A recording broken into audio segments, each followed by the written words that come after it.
Disturb हो जाएंगे।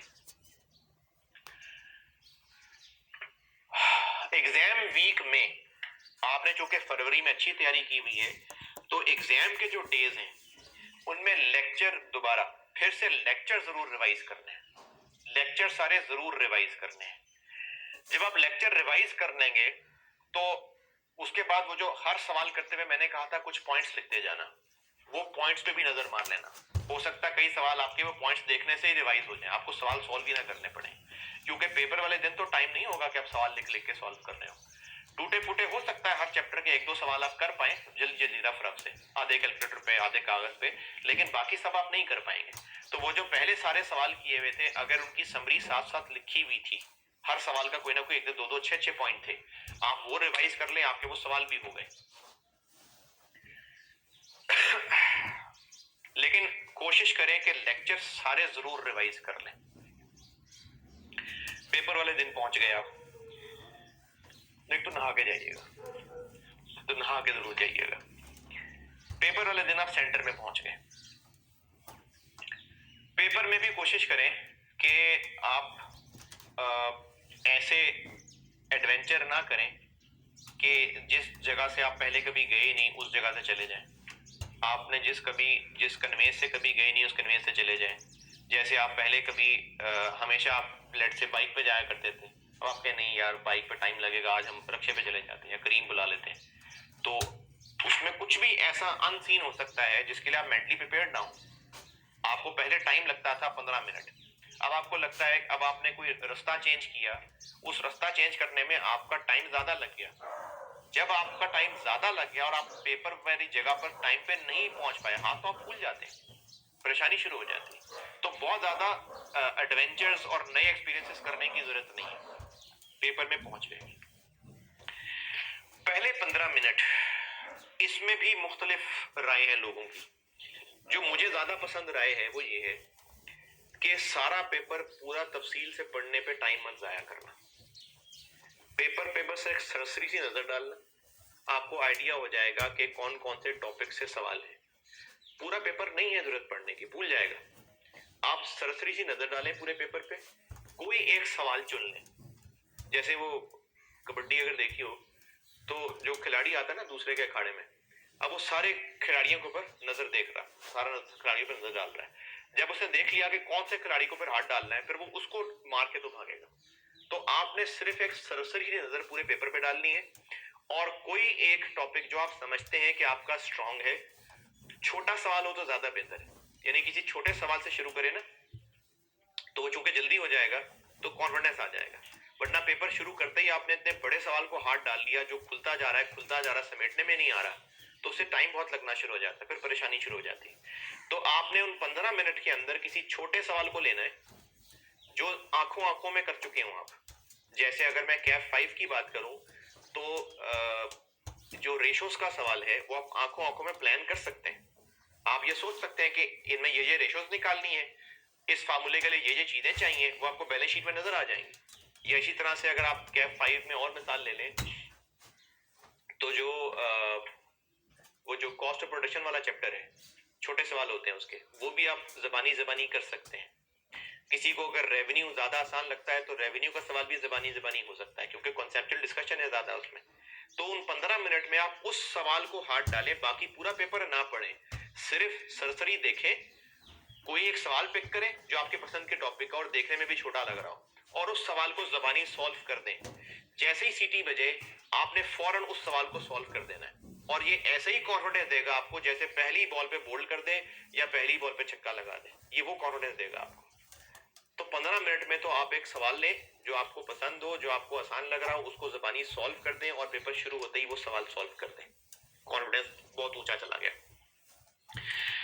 फिर उसके बाद आप देख लें कौन कौन से सवालों को शुरू करना है। जो बहुत बड़े सवाल होते हैं उनको पहले घंटे की बजाय दूसरे घंटे में मैनेज करना चाहिए। जैसे अगर कैफ 5 की बात करें तो इनकम्प्लीट रिकॉर्ड्स हैं, इनको दूसरे घंटे में कहीं प्लेस करें। कैफ 7 की बात करें तो कंसोलिडेशन है, इनको कहीं दूसरे घंटे में लाएं। कॉस्ट की बात करें तो बजटिंग है, इसको कहीं दूसरे घंटे में प्लेस करिएगा। इसके अलावा फिर आप जैसे हैं या एंड पे, या आप जैसे मुनासिब समझें, ये पेपर की चॉइस आपकी है। लेकिन ये चीज याद रखना कि अगर एक ही सवाल बहुत अच्छा कराएंगे और बाकी सवाल नहीं करेंगे तो उसी से मुतासर हो गया आईक्यू पास नहीं कर देगा। आपको 50 नंबर लेने पड़ेंगे। टाइम मैनेज किस तरह करेंगे? टाइम मैनेज तब होगा जब आप सवाल शुरू करने से पहले उसका अंदाजन टाइम अपने सामने रख लेंगे। आप एक 15 नंबर के सवाल को हाथ डालने लगे और 15 नंबर का मतलब है कि तकरीबन आपके पास 25 मिनट है। इस 25 मिनट में आप मजीद हर 5-7 मिनट के बाद अपना एनालिसिस करते रहे। 5-7 मिनट गुजर गए, देखें सवाल कहां तक पहुंचा है। अगर लग रहा है कि सही जा रहे हैं तो ठीक है, चलते रहे। 20 मिनट गुजर गए और सवाल आपको लगता है कि बेकार में फंसे बैठे हैं, अब आपका तो सिर पैर नहीं मिल रहा, तो किसी पॉइंट पे फंसे होंगे ना, उस सवाल को छोड़ के आगे मत बढ़ना। उस पॉइंट में जो समझ आ रही है उसको सॉल्व करें और आगे बढ़ें। जैसे कैफ 5 के अंदर आपको सब्सक्रिप्शन ही की समझ नहीं आई, 15 मिनट आपने सब्सक्रिप्शन समझने में गुजार दिए। उस सब्सक्रिप्शन के अलावा और भी तो कुछ होगा ना सवाल में। सब्सक्रिप्शन को छोड़ें या कुछ खुद फिगर अज्यूम करें और सवाल आगे बढ़े, पूरी बैलेंस शीट बना के आए। कई ऐसे आसान चीजें होंगी जो मुंतजर थी आपके कि आपने बस उन पर नजर डालनी है और चीजें खुद ब खुद हो जानी है और आप सब्सक्रिप्शन पे फंसे हुए थे। कैफ 7 की बात कर लें, आपसे गुडविल ही कैलकुलेट नहीं हो रही, आप गुडविल पे सारी जिंदगी बर्बाद कराएं। छोड़ें गुडविल को, फंसे हुए आप सवाल के अंदर, गुडविल की कोई फिगर अज्यूम करें, रिटेन अर्निंग पे आए, एनसीआई पे आए, बैलेंस शीट टैली करें जाके। तो जिस सवाल पे फंस जाए और आपको लग रहा हो कि ये सवाल टाइम में मैनेज नहीं कर पाऊंगा, सवाल मेरा ज्यादा टाइम ले जाएगा, तो आप जिस पॉइंट पे फंसे हुए हैं उस पॉइंट को कुछ भी अज्यूम करके बाकी सवाल पूरा करें। सवाल छोड़ के नहीं भागना। हाँ, ये होता है बाज़ औक़ात कि आप सवाल में एक फ्लो में चल रहे थे और आपको लग रहा है कि 25 मिनट में तो नहीं पूरा हो पा रहा, लेकिन 30-35 में मैं कर लूंगा, इसको अच्छा कर लूंगा, यानी 5-10 मिनट आप ऊपर लगा जाएंगे। ठीक है, लगा लें, लेकिन अगर उम्मीद है कि कर लेंगे तो ये ना हो कि 15 मिनट ऊपर लगाने के बाद आपको लगे कि नहीं, पहले वाली बात ठीक थी, मुझसे नहीं हो रहा। आप 5-10 मिनट बढ़ाना चाहते हैं, बढ़ा दें, वो अगले सवालों में कहीं मैनेज हो जाएगा, लेकिन इससे कॉन्फिडेंस बड़ा आ जाएगा कि मैंने एक सवाल पूरा अच्छा कर लिया है। तो ये आप नहीं देखना और बहुत जल्दी प्रोसेसिंग करनी है इस बात की, घड़ी पे ध्यान रखना ही रखना है। अच्छा, एग्जाम हॉल में जाके ना, मैंने लास्ट सेशन में भी ये बात की थी, वो उन्होंने क्लिप निकाल के फेसबुक पे चलाना शुरू कर दिया। बात लोग होते हैं जिनको ना सारे सेशन में तरसते रहे होते हैं कि हमें वो देखने को नहीं मिला, हम दीदार नहीं हो सका। अब वो एग्जाम हॉल में क्या होता है कि आसपास कहीं बैठे नजर आ जाते हैं लोग। अब वो पेपर अपना कर रहा है, देख इधर रहा है, उसने कहा जितना 3 घंटे तो नजर भर के देखे ना, फिर तो जिंदगी में मौका मिले ना मिले। ये हरकतें नहीं करनी। आपने 3 घंटे में अपना पेपर पास करना है। आपको नहीं पता कि इस हॉल में कौन बैठा हुआ है।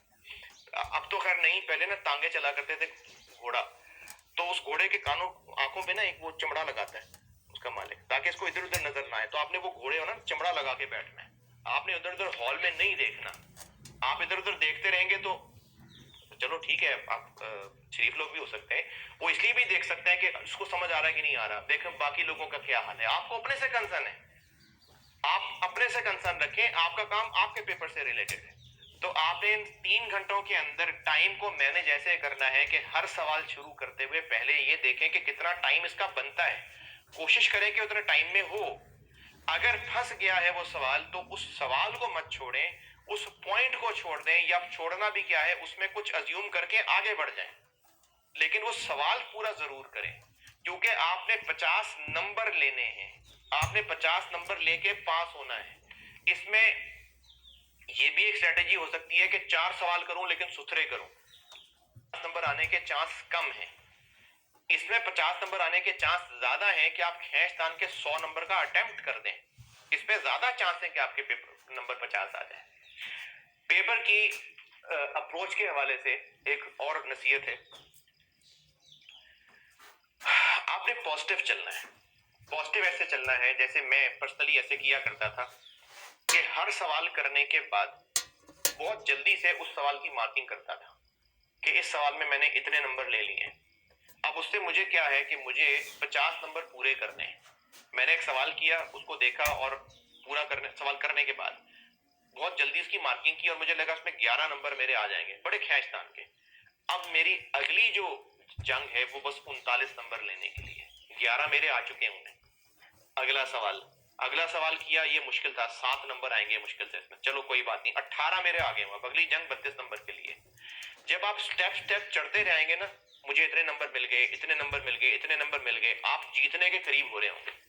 लेकिन अगर आप दूसरी अप्रोच क्या है कि ये सवाल नहीं आता, 12 गए, अगला सवाल ये भी नहीं आता, 20 भी गए, अगले सवाल को हाथ डाला, आधा किया, ये तो गया। अब आप क्या कर रहे हैं, आप अपने आप को धकेल रहे हैं फेलियर की तरफ कि 12 भी गए, 15 भी गए, 10 भी गए, अब तो गए, अब तो चांस ही कोई नहीं है। इससे आपका एटीट्यूड पे फर्क पड़ जाएगा। तो आपने पेपर में बैठ के बहुत पॉजिटिव एटीट्यूड के साथ, क्योंकि अगर पेपर मुश्किल है तो सारे पाकिस्तान के लिए मुश्किल है, आपके लिए कोई खास अमेरिका से पेपर नहीं आया बन के, सारे पाकिस्तान को यही पेपर मिला, सबके लिए मुश्किल है। आपने अगर लॉकडाउन में अच्छा नहीं पढ़ा, सबका यही हाल है। अगर आप वीडियो लेक्चर नहीं सुन पाते थे, सबका बेटा यही हाल था। तो आप कंपैरेटिव एनवायरनमेंट में बैठे हुए हैं, और ऐसा होता है, बिल्कुल ये मेरी जाती राय है, होता होगा कि अगर पेपर की परफॉर्मेंस बहुत खराब है, उस पेपर में बच्चों ने बहुत बुरा परफॉर्म किया है, तो उस पेपर की मार्किंग को थोड़ा सा लीनियंट कर लिया जाता है। किसी तरह कोशिश कर करके नंबर निकालते हैं, चलो इस बात का भी नंबर दे देते हैं। ये बहुत मीटिंग्स कर करके यकीनन मार्किंग होती होगी।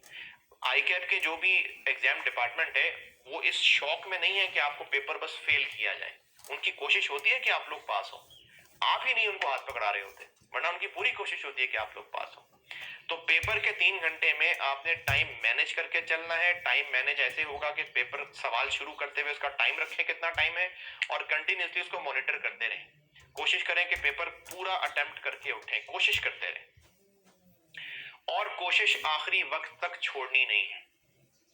किसी दौर में जब खिलाड़ी रन ले रहा होता था और उसको नजर आ जाता था कि मैंने रन आउट हो जाना है, या बॉल बहुत तेजी से जा रही है और फील्डर को लगता था कि मेरे पहुंचने का फायदा कोई नहीं है, इसने बाउंड्री पार कर ही जाना है, तो वहीं स्लो हो जाता था।